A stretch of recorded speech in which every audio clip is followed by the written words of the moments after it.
Welcome back to Smoking Jay's Garage. Today we're going to show you how to set up your solo stove. We're going to give you a full review on the solo stove. We also have some accessories for it that we're going to probably do in a separate video with the cooking and the heat deflector and that kind of stuff. But today we have the handle. I'm going to show you the handle. We've got the stove, we've got the ash pan, and we have the stand.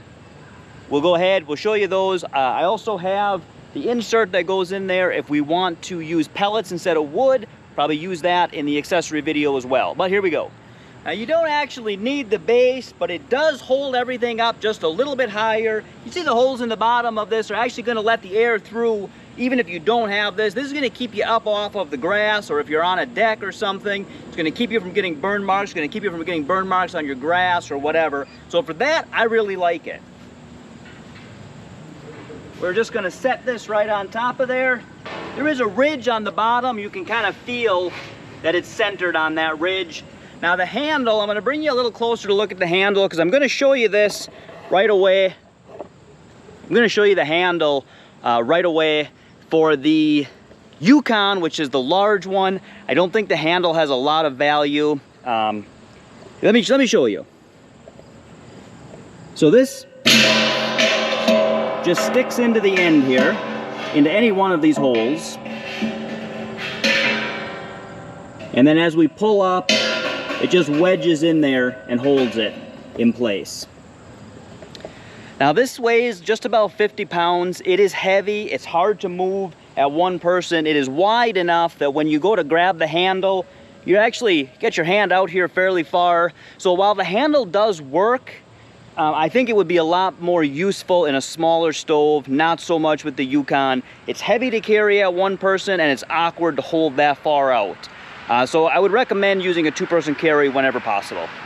Now we're going to set the ash pan in there first. Then we're going to take the bottom.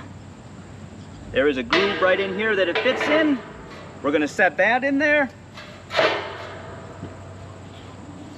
And then this goes upside down when you're storing it, when the lid is on, etc. When you are using the fire, this should be up, just like so.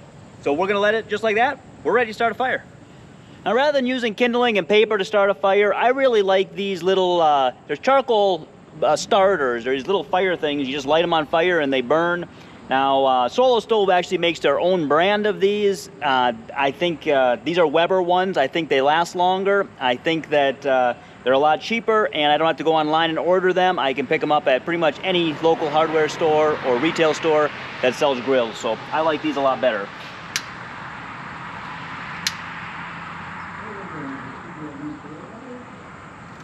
And we'll throw some wood on there.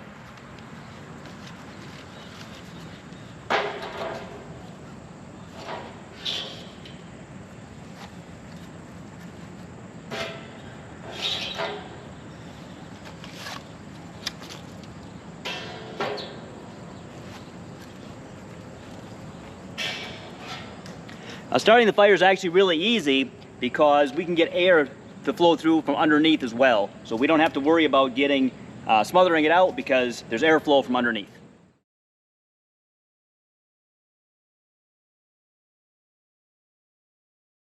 Notice how quickly we got a fire. We didn't do anything special. We just piled on some wood. You can see every now and then you get a little puff of smoke here and there, but for the most part, very, very little smoke. Solo Stove recommends that you maintain your fire as in the sense of your wood, right?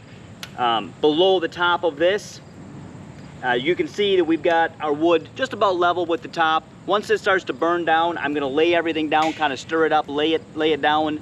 We'll get a nice bed of hot coals and we'll just keep throwing wood on top of that. The bottom of it, I don't know if you can see or not, it was somewhat cone shaped, so you don't need to build up your teepee. I still like to build it up on when I start the fire. But after that, it's still cone shaped. It gets all the airflow from underneath. Very good. You don't need to stir it up once everything kind of falls down. It's getting a little hot right now. But as you can see, there is very, very little to no smoke at all. As the wind picks up, changes direction a little bit, you'll notice that really, it's getting out. The fire's getting on me a little now. It's getting kind of warm. All right, I had to back away from the fire there just a little bit. That was getting pretty warm. As you can see, every once in a while you get just a little bit of smoke here and there, But for the most part, this is very, definitely smokes a lot less than what a traditional fire was. Almost completely smokeless. There is times where it does smoke a little bit, and you know, when it's first starting up sometimes, if you have anything on your wood that is not gonna burn, if you're going grabbing from your wood pile and you got a bunch of ground or something on it, yeah, that's gonna smoke because it's not gonna burn completely. But if you've got nice clean wood, it's really doing a good job of it. So we're gonna let this burn up a little bit, and we'll check back with you. All right, as you can see, I knocked my teepee down. I've just got it, just kind of pushed everything all down. When the fire comes out of the holes around the edges, we might have to stoke it up a little more to give you a good shot of that, but it's actually a really pretty fire. As you can see, just knocked everything down. And it's burning right on the bottom. We're gonna go throw some more wood on it.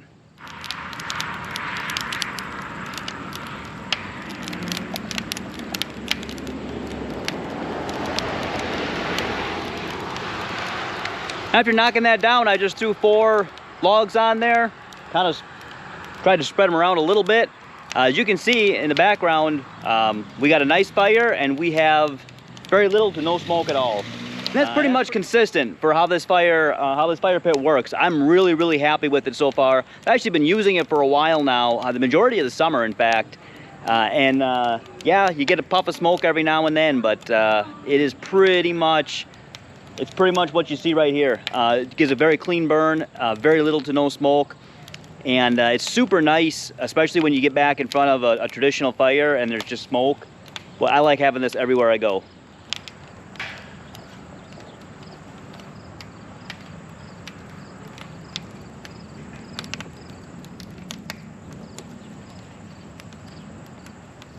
So we have the tripod on it now because we want to cook some food off of it. Tripod is not part of the Solo stove. It is not one of their options, although they do have some cooking options. This is the one that my sister has. It's actually working really good. You can see that we've got a nice fire in there. We've got some coals. We've got some food.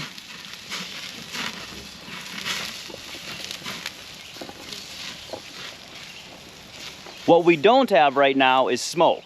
And we did have some a little bit earlier, and every once in a while we get a little bit of a little puff of smoke, but it is virtually smokeless. Now after your fire, you're gonna have the ash that's in here, and I got just this little broom that used to be my daughter's. She kind of outgrew it, and I think that works good. Let me show you. I go ahead and sweep all of that to the side.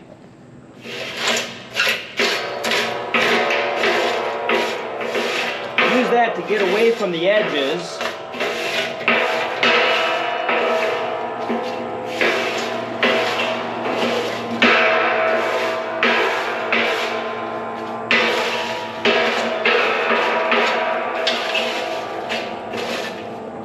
And now I can go ahead, just finger holes here, pick this up. Get the majority of that to slide into the ash pan rather than all over the edges.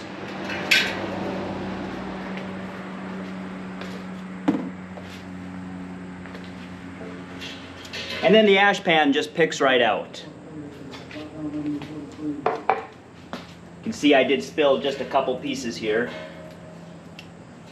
So any little bit that's in here, we can just go ahead and dump out, but we actually have to physically pick this up and dump it out. So anything we can keep in the ash pan is to our advantage.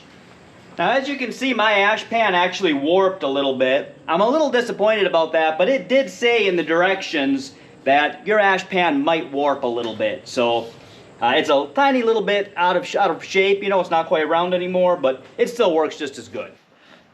Let's talk about the 2 accessories that are absolutely must-haves in my opinion, and that is the shelter. This is what I would actually call a cover, but they call it the shelter. Shelters your Solo stove. It's got their name on it. If you don't use, this is what they call the cover. If you don't use the cover, there is a metal frame that goes inside of here so that it doesn't collapse in the center if you were to put some weight in it.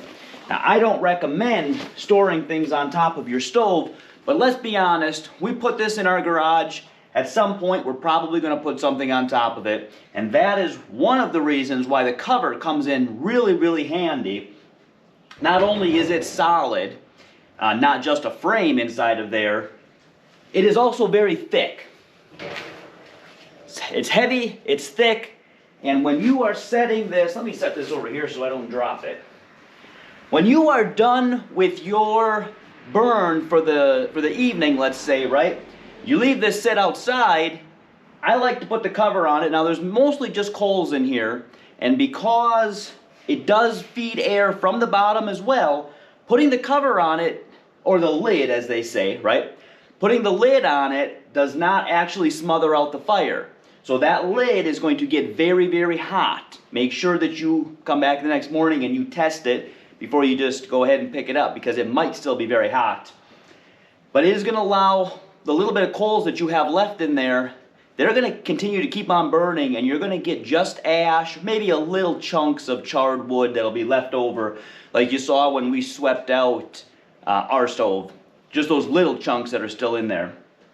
So those are the two accessories that I feel are the most important. That's why I'm putting them in this video and not the accessories video. We're gonna go over the actual other accessories. As you can see, everything fits inside of here, and I'll show you that real quick while we're right here too. But I want to put my gloves back on, wherever I put them, because once this starts to burn, you do get a little bit of black on it. I don't know where I'm gonna have to wash my hands, I guess.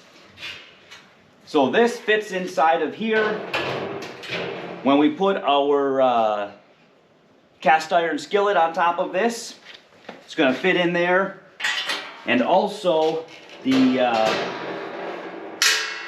pellet adapter fits inside of there.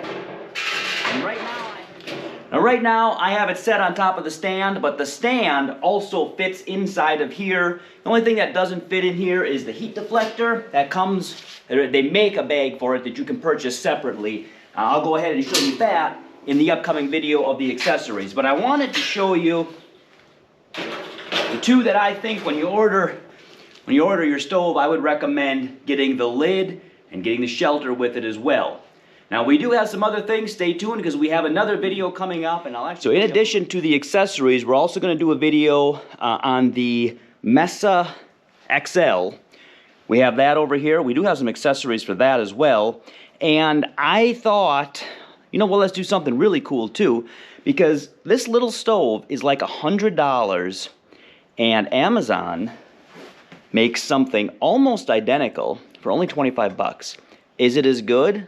We're going to compare them and we're going to find out. So stay tuned, because those are videos that you are going to want to see. As far as the Yukon goes, super, super happy with it.